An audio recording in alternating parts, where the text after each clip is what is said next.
अच्छा, ओमेगा 3 के बारे में तो हम सब ने सुना ही है। ये हमारी सेहत के लिए बहुत ज़रूरी है। पर क्या हम सच में जानते हैं कि ये है क्या? असल में इसके बारे में इतनी गलतफहमियां फैली हुई हैं कि सच और झूठ में फ़र्क करना ही मुश्किल हो जाता है। तो आज के इस विश्लेषण में हम इसी गुत्थी को सुलझाएंगे और ये पता लगाएंगे कि क्यों ज़्यादातर लोग, यहाँ तक कि जो सप्लीमेंट भी लेते हैं, वो भी इसका पूरा फ़ायदा नहीं उठा पा रहे हैं। तो एक सीधा सा सवाल मन में आता है, क्या ये यकीन किया जा सकता है कि शरीर को पर्याप्त ओमेगा 3 मिल रहा है? क्योंकि जैसा कि हम आगे देखेंगे, इसकी कमी के जो लक्षण होते हैं ना, वो अक्सर ऐसी मामूली चीजों के रूप में सामने आते हैं जिन्हें हम रोजमर्रा की जिंदगी का हिस्सा मानकर ध्यान ही नहीं देते। ये लक्षण बहुत जाने पहचाने लगते हैं, है ना? थोड़ा डिप्रेस्ड महसूस करना, जोड़ों में दर्द, स्किन प्रॉब्लम्स या फिर हर वक्त की थकान। ये सब इस बात के संकेत हो सकते हैं कि शरीर के अंदर ओमेगा 3 फैटी एसिड की भारी कमी है। हमारे दिमाग से लेकर त्वचा तक हर एक सेल को इसकी सख्त जरूरत होती है। तो चलिए अब इस मामले की तह तक चलते हैं। ये कोई छोटी मोटी दिक्कत नहीं है, बल्कि सेहत से जुड़ी एक बहुत बड़ी अनदेखी है जिससे लगभग पूरी की पूरी आबादी प्रभावित है। जरा इस आंकड़े को देखिए, ये सच में चौंकाने वाला है। लगभग 95% लोग अपनी डाइट से सबसे जरूरी ओमेगा 3 यानी EPA और DHA सही मात्रा में ले ही नहीं पा रहे हैं।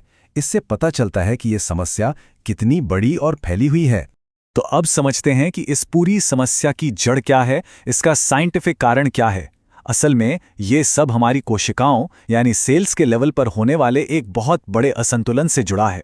ये असंतुलन है ओमेगा 6 और ओमेगा 3 फैटी एसिड के बीच के अनुपात का। हमारे शरीर को असल में दोनों की जरूरत होती है। ओमेगा 6 एक तरह से अलार्म सिस्टम है जो चोट या इन्फेक्शन से लड़ने के लिए सूजन शुरू करता है। वहीं ओमेगा 3 फायर ब्रिगेड की तरह है जो सूजन को शांत करता है ताकि शरीर वापस नॉर्मल हो सके। ये दोनों एक दूसरे के उलट काम करते हैं, लेकिन शरीर के संतुलन के लिए दोनों ही जरूरी हैं। और असली गड़बड़ यहीं से शुरू होती है। देखिए, आइडियल रेशियो होना चाहिए 3:1 के आसपास, लेकिन हमारी आज की डाइट जो प्रोसेस्ड तेलों से भरी पड़ी है, उसने इस बैलेंस को बिगाड़कर 20:1 या उससे भी कहीं ज्यादा कर दिया है। ये एक बहुत ही खतरनाक असंतुलन है। तो इस असंतुलन का नतीजा क्या होता है? हमारी जो कोशिकाएं हैं, उनकी बाहरी दीवार मतलब सेल मेम्ब्रेन, जिसे लचीला और मुलायम होना चाहिए ताकि पोषक तत्व अंदर आ सके और गंदगी बाहर जा सके, वो एकदम सख्त और कठोर हो जाती है। इससे कोशिकाओं के काम करने की पूरी क्षमता पर बहुत बुरा असर पड़ता है। अब यहाँ एक सवाल उठता है कि भाई, जो लोग अलसी या अखरोट खाते हैं उनका क्या? लेकिन यही कहानी में एक और ट्विस्ट है। सारे ओमेगा 3 एक जैसे नहीं होते, और वो हमें मिल कहां से रहे हैं, ये बात बहुत ज्यादा मायने रखती है। देखिए, पौधों से जो ओमेगा 3 मिलता है उसे ALA कहते हैं। इसे एक तरह का कच्चा माल समझिए। हमारे शरीर को इसे सीधे इस्तेमाल होने वाले रूपों यानी EPA और DHA में बदलना पड़ता है, लेकिन ये कन्वर्जन प्रोसेस बहुत ही ज्यादा इनएफिशिएंट है। मतलब अच्छे से अच्छे हालात में भी सिर्फ 5% या उससे भी कम ALA ही EPA और DHA में बदल पाता है। और मामला यही नहीं रुकता। हमारी आजकल की लाइफस्टाइल इस पहले से ही खराब कन्वर्जन को और भी मुश्किल बना देती है। बहुत ज्यादा ओमेगा 6 वाले तेल, शराब, ट्रांस फैट और कुछ जरूरी न्यूट्रिएंट्स की कमी इस प्रोसेस को लगभग ठप कर देती है। इससे सिर्फ पौधों वाले सोर्स पर निर्भर रहना करीब करीब बेकार हो जाता है। तो फिर इसका हल क्या है? फिश ऑयल यानी मछली का तेल?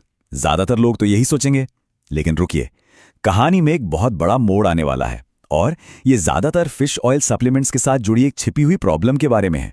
ये सुनने में थोड़ा शॉकिंग लग सकता है, लेकिन ये बयान उस सच्चाई को बताता है जिसे बहुत कम लोग जानते हैं, कि बिना सुरक्षा वाले ओमेगा 3 सप्लीमेंट लेना फायदे की जगह नुकसान कर सकता है।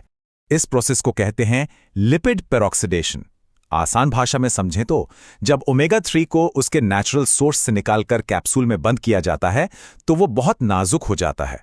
हवा और गर्मी के संपर्क में आते ही वो ऑक्सीडाइज हो जाता है, मतलब खराब होने लगता है, और हमारे शरीर में पहुंचने से पहले ही हानिकारक फ्री रेडिकल्स में बदल जाता है। तो सवाल ये है कि अगर प्लांट वाले सोर्स काम के नहीं और ज्यादातर सप्लीमेंट्स खराब हो जाते हैं, तो फिर रास्ता क्या है? खैर, जवाब छुपा है कुदरत के अपने तरीके में, ये समझने में कि प्रकृति इन नाजुक फैट्स को कैसे बचाती है। और वो मिसिंग लिंक, वो गायब कड़ी है पॉलीफेनॉल्स। ये बहुत ही ताकतवर एंटीऑक्सीडेंट कंपाउंड्स हैं जो ओमेगा 3 की इस अस्थिरता वाली समस्या का सीधा सीधा समाधान है। पॉलीफिनॉल्स खास तौर पर जो अच्छी क्वालिटी के जैतून के तेल में मिलते हैं, एक तरह से बॉडीगार्ड या ढाल का काम करते हैं। वो ओमेगा 3 को चारों तरफ से घेर लेते हैं और किसी भी ऑक्सीडेटिव हमले को खुद झेल जाते हैं, जिससे ओमेगा 3 बिल्कुल सुरक्षित और असरदार बना रहता है। तो जब ओमेगा 3 को पॉलीफिनॉल्स के साथ मिलाया जाता है तो ये बॉडीगार्ड वाली ढाल हमारे पाचन तंत्र में उसे पूरी तरह सुरक्षित रखती है। इसका नतीजा, शुद्ध बिना खराब हुआ ओमेगा 3 फैटी एसिड सीधे हमारी कोशिकाओं की दीवार तक पहुंचता है, जहां उसे अपना काम करना है, यानी कोशिकाओं को फिर से लचीला बनाना और सूजन को कंट्रोल करना। पर यह कैसे पता चलेगा कि ये सब वाकई में काम कर भी रहा है या नहीं, कि जो ओमेगा 3 हम ले रहे हैं वो कोशिकाओं तक पहुंच भी रहा है? अच्छी बात यह है कि अब अंदाजा लगाने की कोई जरूरत नहीं है। एक ऐसा टेस्ट मौजूद है जो हमें ठीक ठीक बता सकता है कि हमारी कोशिकाओं के अंदर चल क्या रहा है। इसे कहते हैं ओमेगा 3 इंडेक्स। ये खून में सिर्फ तैर रहे फैट को नहीं नापता, नहीं, ये सीधे हमारे रेड ब्लड सेल्स के अंदर जाके देखता है कि कितना EPA और DHA असल में सेल का हिस्सा बन पाया है। और क्योंकि हमारे रेड ब्लड सेल्स करीब 120 दिन तक जिंदा रहते हैं, ये टेस्ट पिछले 4 महीनों की सेल्यूलर हेल्थ की एक बहुत ही सटीक तस्वीर देता है। और इसके जो नतीजे हैं वो सचमुच जिंदगी और मौत का सवाल हो सकते हैं। देखिए, जिन लोगों का इंडेक्स 4% से कम है, उनमें सडन कार्डियक डेथ यानी अचानक दिल का दौरा पड़ने से मृत्यु का खतरा सबसे ज्यादा होता है। लेकिन जिनका इंडेक्स 8% से ऊपर है, उनका रिस्क 90% तक कम हो जाता है। 90%, ये बहुत बड़ा फर्क है। और ये सिर्फ बीमारियों से बचने की बात नहीं है, ये ज्यादा जीने की बात है। स्टडीज बताती हैं कि 4% के मुकाबले 8% का ओमेगा 3 इंडेक्स बनाए रखने से उम्र में 5 साल तक का इजाफा हो सकता है। इस बात की गंभीरता को समझने के लिए रिसर्चर्स ने ये तक पाया है कि शरीर में ओमेगा 3 की कमी होना लंबी उम्र के लिए उतना ही खतरनाक हो सकता है जितना कि रोज सिगरेट पीना। जरा सोचिए इस बारे में। ये एक बहुत ही जबरदस्त तुलना है जो इस न्यूट्रिएंट की अहमियत को साफ साफ दिखाती है। तो आखिर में सारा मामला इस एक सवाल पर आकर टिक जाता है, आपका नंबर क्या है? ये जानना कि आपकी कोशिकाएं अंदर से कितनी स्वस्थ हैं सिर्फ एक दिलचस्प जानकारी नहीं है, बल्कि ये एक लंबी और सेहतमंद जिंदगी की तरफ पहला और शायद सबसे जरूरी कदम हो सकता है।